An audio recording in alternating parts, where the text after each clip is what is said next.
Welcome back to the Manage to Win podcast. I've got Eric Holtzclaw coming up from Liger Partners, and he's an idea guy, entrepreneur, and they do marketing where they are doing laddering to unlock the potential of consumer behavior, but they do a lot of B2B stuff, and he uses a process called 5 Whys. It's a good conversation.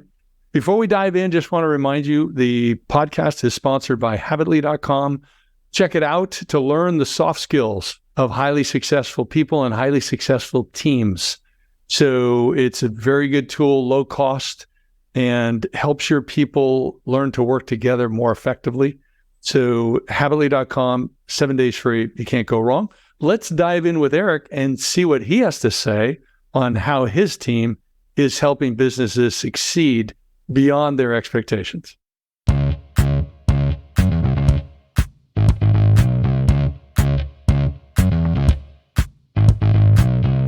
Eric, I'm really curious. You wrote a book called Laddering, Unlocking the Potential of Consumer Behavior. What is laddering?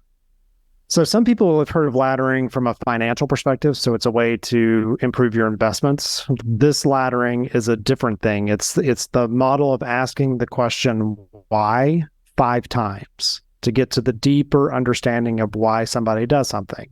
And so if you're thinking about it from a marketing perspective, like I might ask you, let's say you bought a stereo for your house.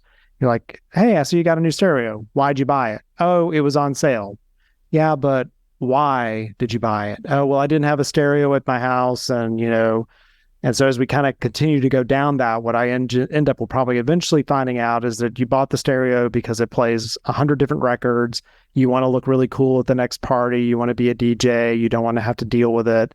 So it's the idea of like when Steve Jobs, he didn't sell the iPod as, hey, it's a thing that holds all this stuff. He's like 1,000 songs in your pocket, right? So like, what is that deeper why of why you're going to purchase it? So many people stop at the first or second question, and it's almost always a question about price, and no one buys because of price. If something is important enough to you, if you see enough value in it, you will find the money to purchase it or the financing. And so we really want to get to a deeper understanding of why the person is doing what they're doing. It's interesting. It reminds me of Zig Ziglar. I used to listen to his stuff a long time ago. And one of the comments he had a friend that always asked questions. And so he asked him one time, he said, so-and-so, why do you ask questions all the time? And the guy said, well, why do you ask? But it's intriguing. I wonder, can you give an example of how that's worked with a client where you walk them through that process, whether they question it or not, and kind of where they started and where they ended up with?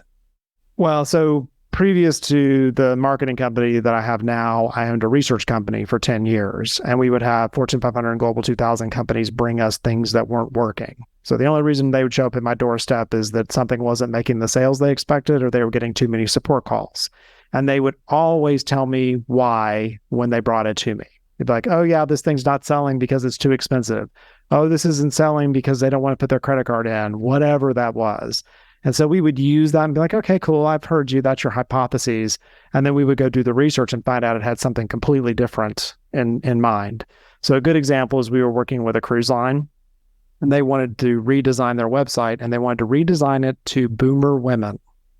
And we're like, okay, so why is that? And they're like, well, because we've noticed that most of the purchases are purchased on credit cards that are owned by boomer women. And so obviously that's our demographic. That's who buys cruises. So if you think about a website sort of focused at boomer women, you might think about time of your life and retirement and running on the beach and all these kind of things, right? And so when we went and did the research, we interviewed 35 boomer women. That's all we talked to. Were women in their boomer age. And we found out that taking a cruise had literally nothing to do with being a boomer woman. It had to do with sort of 3 categories. One was people take cruises because they like to party. So they take the same cruise ship every year with their friends, and they don't really even get off the cruise ship. So they're very interested in the discos and entertainment, those types of things. They may cruise because of destination. So they see the cruise ship as a taxi cab that gets them from point A to point B. So you can take your worst cruise ship and put it on your most exotic line. So like the Galapagos, you might send your worst cruise ship there because those people are there for destination, that they literally want to go see something they wouldn't be able to see any other way or in a more convenient way. And then Finally, you had the leisure people. So the ones that basically want to be taken care of the entire time while they're there. They want the person to know their drink by the second day. They're going to lay on the deck of the pool, those kind of things, maybe do some shopping. So those were the three major categories. There were definitely some secondaries, but when you think about a website that would be based on that or a marketing campaign, each one of those had a very different message that we would use to attract the right person. And none of that had anything to do with the initial assumption that it was to a boomer woman. Interesting. It strikes me now, you also do a lot of work with companies on their mission, vision, values type of thing, what the company's about. I call them company culture cornerstones. That's only three. You need a fourth cornerstone, which I call accountability. So if you just got that stuff on the wall, it's nothing. But it doesn't mean anything, right? Yeah. But I can see how that would play into really helping companies define, why they're in business as a mission, where they want to go or grow in the vision, and then, how they do things in the values. And maybe you've got a couple stories or something about companies where you've worked with them and they really thought they were about X, but they actually were over here on the Y scale type of thing. Because I don't know what, before you dive into that, what makes it so onerous? So onerous for people to figure out, people to dive into 5 why questions. Oh, well, that reason is because we're lazy. So we wanted to be some surface thing, and we're just simply lazy. I mean, human beings, and specifically Americans, we like things fast, right? Like we want to know really quickly. We're going to ask a question. We also kind of like to already have an excuse pretty easily. And I mean, you're on sales, right? Oh, they didn't buy because of the price. Yeah. Not true, right? Like you just took that as the first answer they gave you and it felt really good. Now you have an excuse for not really carrying through. So, it's lazy. Like it's not thinking further down of what is the impact of this person, because like we do a lot of B2B marketing, no product that our clients purchase. I mean, they're not buying a cool car that makes them look, that they get to drive on the weekend. Like they're buying some kind of like boring financial package or, some technology. They're not thinking about that on the weekend. Like there's going to be this like more fundamental reason that they make that choice, because they don't want to look like an idiot in front of their boss. They want to get a raise. They don't want to get fired. Like what is that more primal reason they're making this purchase? And in order to get to that, you really truly have to understand their why for making the purchase, which may not be the price. It may not be the best thing for the company. It's all about something that's going to drive them. And you've got to really get underneath that to understand it. And how does that differ from an impulse buy that later you regret? Yeah, I mean, and I put them in two different places. So people talk about B2B versus B2C. So we typically so there's B2B, business to business, and business to consumer. And I think those are the wrong ways of defining them. Business to business means relational. So something that's going to take a long time for me to make the choice.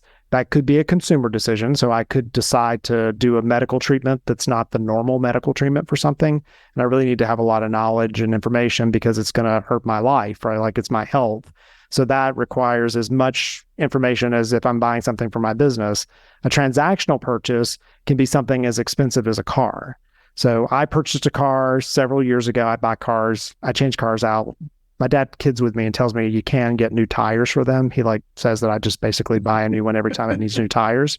And so I had bought a new car and I brought it home, and my wife is a big Auburn fan. So we're here in Atlanta, Georgia, and she grew up on Auburn campus. And of course, Alabama is their arch nemesis, right? And so the car that I purchased was Alabama colors. And so I brought it home, took her to dinner. She didn't say a word. Like I didn't even think about it. Like I bought the car, didn't even think about the fact that this car was basically looked like I was an Alabama fan, right? And so the next day I took a friend out to lunch and he said, "Isn't your wife an Auburn fan?" And I was like, "Yeah." She's like, "Well, this car is Alabama colors. Like, why did she let you buy this car?" And I was like, "I don't know. I mean, I took her to dinner in it last night. She didn't say anything about it." And so I got home and I was like, "Hey, so I bought a car and it's Alabama colors." And she's like, "Yeah, you'll have it for 2 years and then it'll be gone. No big deal." So even though you might think that's a large impulse, it's still a transactional sale. The only person that was going to be upset might be my wife because I made that purchase, but it would be easy for me to potentially take it and trade it again. Right.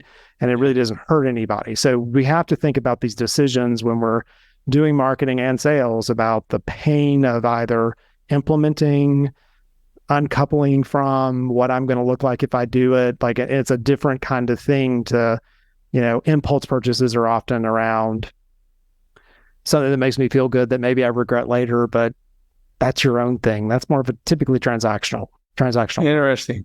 And then when you talk about the laziness, it reminds me of one of my concerns about America right now is that so many Americans are being lazy in considering whether certain messages are true or not. Right. Yeah. They can be advertising, they can be political, they can be whatever group, whatever. But it seems like we've lost the critical thinking skills. And if your 5 why process seems to go back to some basic critical thinking of not only why, but where the data come from. Exactly. We've literally come full circle. So if you think about marketing, because when I wrote the book Laddering, I went back and I looked at where does marketing come from? And marketing is not founded in a good place. So it's based on propaganda. So the idea of like back in the World Wars, the concept of propaganda, getting people convinced to do what you want them to do, right? At that point, people were very ill-informed because we didn't have access to all the information we do today. And so, if you heard something, you probably believed it because you didn't have any other source to check it against. And so then we moved into, in the last maybe 20 years, kind of a period of more enlightenment. I can go and I can look at reviews and I can read things and I can look at them. Now we have artificial intelligence where people are just going and asking machines, and they really should be curating that content, not trusting the content. So, what is it? What does it mean? So it's an interesting pendulum swing back and forth because we also have a generation, the always on generation, who never had to look a thing up in an encyclopedia. They don't know what a dictionary is. They don't know how to use a map, like all those kind of concepts. Saw a funny comedian talking about, they use their phone to get places, that all this other kind of stuff. If Generation X, which I'm part of, or older, wanted to just rule the world, we just shut that stuff off because we know how to read a map. We know how to write in cursive. Like we just write all our notes to each other in cursive. So, I think I'm a technologist at heart. I really like technology for enabling. So like to help us do things and make life easier and things like that. But we always want to make sure that we are, again, verifying what you're learning, using lots of different sources, not being swayed too heavily one way or the other, because people are trying to sway you one way or the other. Yeah, constantly. So going back to my question on these 5 whys, when you're helping a company really define what it's about, and I'm curious whether you have some examples on that of companies that thought they were about one thing, but then it turned out they truly flipped to another thing. Yeah, so we do a lot of work with companies that have done M&A. So they purchased another company. So now we're bringing together multiple cultures, and maybe it was owned by somebody before and now it's part of a different group, and how are we going to make those things work? So that can be a very interesting room to be in. One of the things we do is every client we do a discovery process. So we have them hand us almost all the same documents they would if they were going to be bought. So we want to look at all of those things. And before we start to prescribe any kind of marketing, we're understanding macro and micro trends that are impacting the business, who they're going after. We do what we call a ROWR analysis, which is basically a 2-year business plan. So ROWR is reality. Where are you today? Opportunities. What could you do in the next 6 to 12 months? And it needs to be an active project. What's next? 12 to 24 months. Like what might you be working on in the next 2 years? And then what are the results? And then we start to think about the marketing and the tactics that we're going to put on top of that. And that allows us to really, truly understand what the business is about. And so it's interesting you asked this question. I was working with a client a couple months ago that is not a client because we went through that discovery process, and they wanted to present themselves one way because they've been purchased by a PE firm, and that PE firm wanted them to look like they were cool and exciting and new and had all this technology and all this other kind of stuff. And that is not what they were at all. Like that is not the kind of business they had built. Their workforce was not that workforce. The workforce typically had come from other companies where they had been worked to death, and they were basically working at this company because there was a better work-life balance. They were all established in their careers, and it was a great story, like a really good story. It's a kind of place that someone who's kind of been there, done that would want to go to work. But the PE firm so they could get the right multiples, wanted them to look more like this high tech, like we're going after it kind of business. And so our advice back to them is you're going to either have to, that is not who you are. So if you go to market with that, that's disingenuous to your mission, vision, and value. So you talk about accountability, like I got to own it if it's really true. And and you're going to have to change the makeup of your company. So you're going to have to hire a completely different workforce. Is that what you want to do? And they didn't like that advice. They just wanted us to put like a new label on old stuff. And I'm like, it's not going to work, right? You can tell people it's mustard. When they open the bottle and find out it's mayo, they're going to be really disappointed because some people don't like mayonnaise. Yeah. Well, but that gets back to your own company's why and why you do things. Yep. And how you went through with integrity and came to your conclusion, right or wrong, and then held firm on it versus doing something you felt, you didn't put it this way, but would lack integrity. So, yeah. Well, and it was just going to be a frustration, right? So like if we were to try to put something against something that, because marketing, it all bleeds through. The mission, vision, and value bleeds through. You've been to companies that tried to take on somebody else's idea, and you can tell, like you can smell it, right?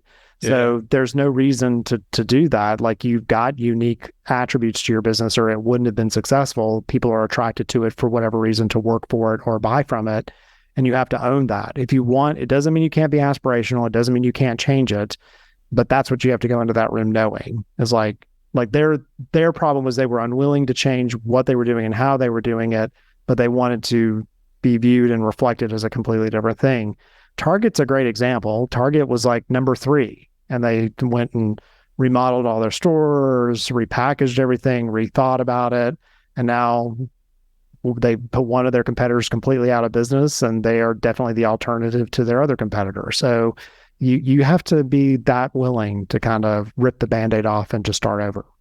Wow. So, you probably in your business, you do the survey, the research work, and you work on the whys, and then you guys must write a ton of content, right? Because we're in the B2B space and we are working on relationship, educational content is key. That is absolutely the only way that you're going to get a customer to make that final purchase. So if you're doing transactional, you need about 7 to 10 times to get in front of somebody, and you can use some tactics like giving them a discount or buy one, get one free, or act now kind of thing. When you're on the B2B and educational side, there's very little you can do to kind of make them make a decision. And so we create a ton of content to support that educational journey for the customer and get them to buy instead of feeling like they're being sold to. So what ultimately, walk me through a process or your thoughts on what ultimately gets that person to convert. And then once they've converted, from your experience, what makes it so they stay? So yeah, 2 good questions. Converting happens not on anything you own. So every customer knows that once they touch one of your digital properties, you now have them, and you're going to start advertising and trying to call and whatever. So they're looking at all the other things in their ecosystem. So, and depending upon their persona, like who they are, there's 4 kind of major business personas. So it's going to be like they really like to be the first person to try something. So that may be messaging you use, or they're big at networking. So they go to networking groups and they lean into some of the relationships they have to tell them this is a good idea, whatever. So they're looking for that kind of third party authentication that maybe your solution is one that I should consider. They want to read things, educate themselves. And then as they move closer in, they start to partake of some of your content, start to visit your website, some of your social media, digital properties, more for confirmation that what they're hearing and seeing is true. And then finally, they'll raise their hand. And when they raise their hand, specifically on the B2B side, they've made 70% of the decision. So 70% of the decision is made that they are going to work with your company. All your salesperson does when they call them is either close the deal or screw it up, one or the other. And there's typically 5 to 7 follow-ups that need to happen after that. So it's a long tail, and most salespeople give up after 3, right? So it's like and staying in front of them with like something useful, something they didn't know, some way that you're educating them about why your solution's right. You bring up a good point. You can spend all that time in the B2B world of 21 times I got to be in front of you for marketing. Then I got my sales team to pick you up and move you across 5 or 6 other kind of experiences. And these could be small experiences, from a social media post to just seeing your, logo at a trade show, those kind of things. But it really is the culmination of all that, right? Yeah. If I sign the deal and the promise that was made from marketing doesn't carry forward into the operations and the support, you are done. It is just like anytime you've gone. A nice consumer example, there's a restaurant near my house, looked beautiful on Open Table, great reviews, whatever. They've done all the great things for marketing. We showed up to the restaurant. It looked nothing like anything that they had told us. And we're like, yeah, no, we're not staying, right? So marketing, in my opinion, is the most important department. Of course, I do marketing. So it's a cradle to grave thing that we're looking at. Like, how does that message carry forward? Does the message feel authentic to what you've been promised in the marketing and sales process once they get into customer care, or they're being kind of managed customer? Because those things, that'll be a reason a customer leaves too. I know you're a marketing guy, but you've also been a serial entrepreneur, a lot of experience. And how has the 5 whys or something similar worked as you're working with other people, whether they're a peer or whether they're a member of your team, reporting to you or not? Yeah, that's a good question. So really and truly, maybe if I went back and did it, I don't know if I would have done it then. So I went to school for computer science and realized I never wanted to program a computer a day in my life. So I basically ended up running development shops and things. I really think maybe I would have been a good therapist, because I kid, my wife likes history and I like people with history. And so if you can get underneath like what's really driving someone, like what that fear or that, that stick or carrot that like makes them move. Yeah. And that's true for your customers and for your people that you might work with, because everybody has kind of a different thing. Then you can truly motivate them. And they're not all motivated by money. They're not all motivated by ambition. They're not all motivated by maybe the same things you are as an entrepreneur, because often entrepreneurs have some really interesting backgrounds that make them do the things that they do. We don't all need to or want to be that. But if you can really understand them, a mistake that's made often is that, so you don't always need to tell someone that those things. And it's not because you're holding back. There are not a lot of people who are very self-aware, right? Like the most dangerous entrepreneur is an unself-aware entrepreneur, someone who, they're trying to prove somebody wrong from previous in their past that told them they'd never be successful. And so they like impose that upon their company, like they're tougher on their company than they should be, but they're really trying to be tough on themselves. So It's an important aspect. Having the research company, we did 250 to 300 projects a year. I've interviewed thousands of people and understood what made them tick. And you can then translate that and be a little bit of a therapist throughout your life, both in customers and people that work with you. Well, of course, people like to talk about themselves, but so I'm wondering, so why do you do what you do? So that's a very good question. I get bored easily. And so I really like new and interesting things. I do like technology not for the sake of technology. I like how technology can be used to like make life easier. There's convenience people, and then there's sort of cost-based people. I'm a convenience person. Like, I'll tell you anything you want to know as long as things magically show up in my life. I love Instacart. I love all the buttons and the whatever. So whatever you need to know, right? And so I love disruption. I've been part of a lot of, from internet to smartphones to social media to now we've got kind of AI and ML. So staying in front of that and I don't live in the past well. So I'd be really bad at like doing the same job all day long and repetitive. Like I like to move through new content, new things, and then kind of get it to a point of organization and hand it off. And I've always found job, like I couldn't work for corporate because I would end up like they'd give me one product and tell me to take it to market for the next 12 months. And I'd be like, oh my goodness, like we would do 250 to 300 projects at the research company, and I never knew what was coming across the door. Like, oh my gosh, what kind of project are we going to get? We worked on tractors and office furniture and, beverages and all kinds of stuff. And so I feed that through the work that I do. That's the number one. So you love the change. I do. I love it. And I'm kind of trying to follow your 5 whys here, but so why do you think that you enjoy interacting with so many people across so many different products? Because so you saw the movie Beautiful Mind, right? I did, actually. Okay, so he was crazy. So I do often use that as an example, and people are like, "You do realize he was crazy, right?" But it's interesting to see that across industries, the problem that's happening in this industry and the problem in this industry, even if they're very different, are basically the same problem. And so you can solve like, oh, we were doing this for grain elevators and we were also working with like a cosmetic line, and the problem they were both having was exactly the same problem. But, so often people are like, oh, have you ever worked in this industry before? And I'm like, we have, but truly the thing we need to understand is what problem are you trying to solve? Because the problem is what we need to figure out how we're going to diagnose.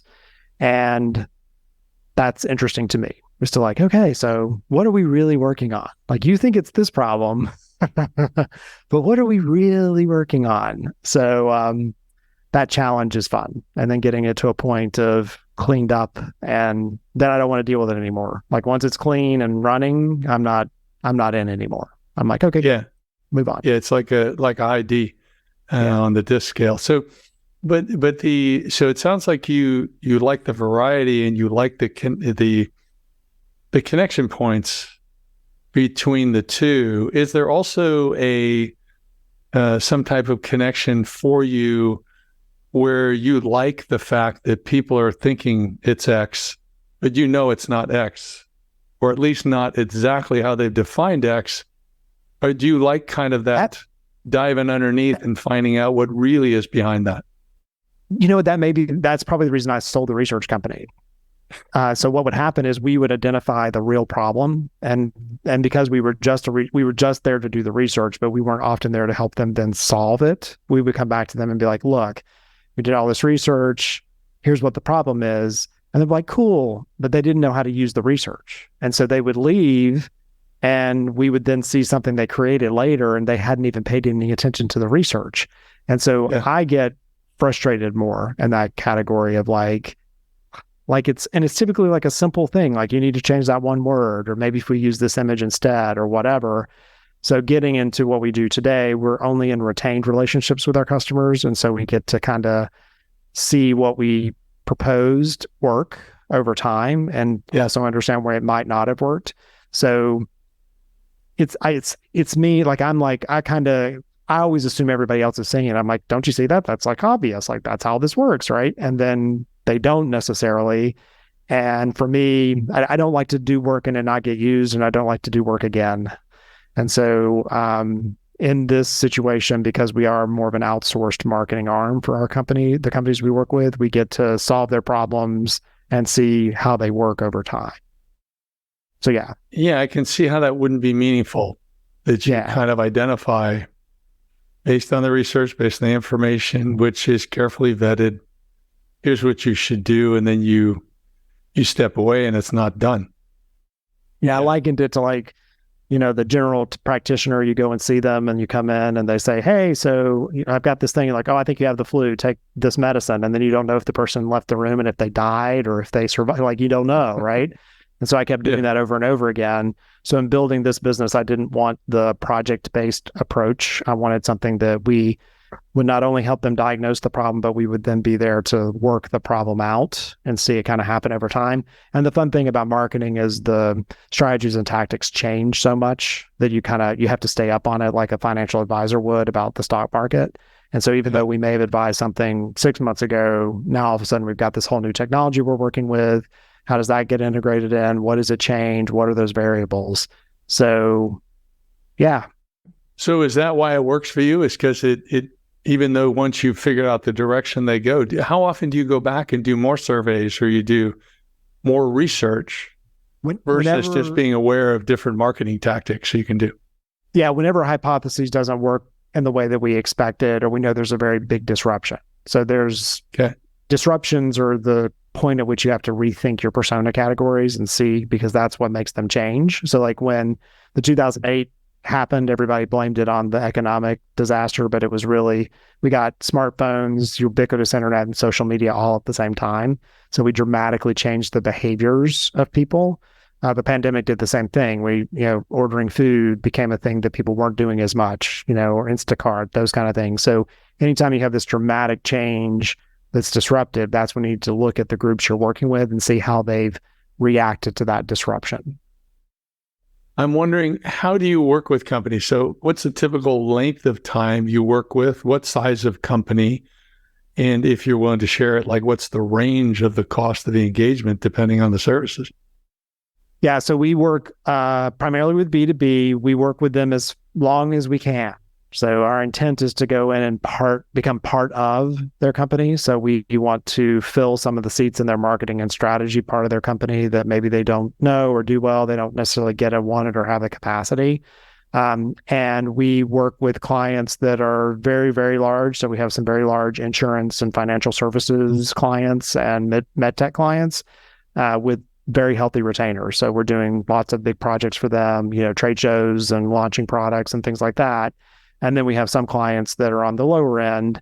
Our minimum retainer is $10,000 a month, so we don't take anybody below that, which typically puts us at a certain type of client. And we like clients that are I like them profitable but not progressing. So there's something happening that's not necessarily getting you to the next level. And if you're in the middle of doing an M&A or whatever, we're a good company to work with because we're okay with messy. A lot of marketing agencies don't want to walk into a messy situation. And if you're messy, we're all about it. We're like, okay, we'll clean you up and get you moving and see what the railing looks like and help you be successful. So who would be like a poster child story for a company that was more smaller, entrepreneurial, 10 to 20,000 a month, whatever? And it's like your great story. Yeah, it's on our website. There's a case study there for a company called GenCap, and we do all of their marketing. Everything you see for GenCap, it's JENCAP, but we started off in one of the sub brands. So I think we've been with that company for 6 or 7 years at this point. And so we were the marketing arm for one of the smaller entities that then got purchased by GenCap. And then GenCap needed an agency of record to help them I think we've taken 17 different insurance companies and merged them up underneath that brand.